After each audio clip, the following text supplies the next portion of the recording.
însărcinată, o femeie trebuie să știe că, măcar și în primul semestru de sarcină, nu are nevoie de un aport caloric suplimentar.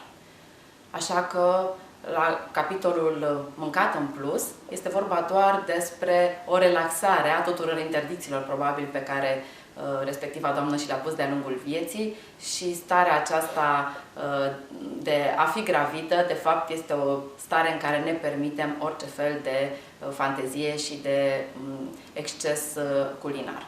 Abia în ultimul trimestru de sarcină putem spune că avem nevoie de un 300-400 de calorii în plus, dar asta poate reprezenta un fel de mâncare în plus la o masă sau un sandwich pe parcursul zilei.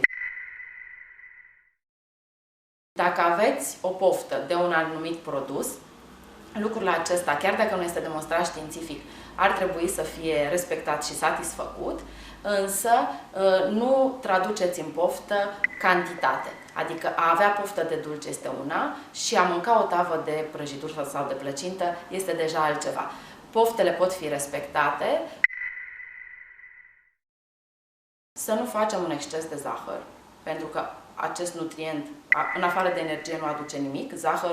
Zahărul este un produs care are calorii goale, are deci strict valoare energetică și din cauza asta prezența lui în sarcină nu folosește nimănui.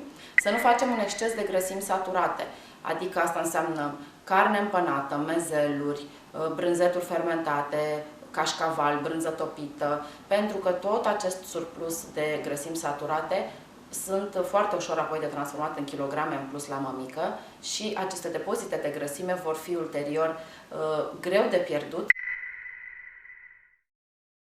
O mămică care se îngrașă foarte mult în timpul sarcinii riscă să aibă la naștere un copil poate mai mare de 4 kg și un copil care dintr-o dată să prezinte, eu știu, risc de îngrășare prematură, tocmai pentru că lucrurile au fost scăpate de sub control. Deci nu fiți relaxate din punct de vedere alimentar în timpul sarcinii și nu lăsați ca tot acest aspect să fie absurd și extrem, pentru că kilogramele acelea în plus nu fac bine nimănui.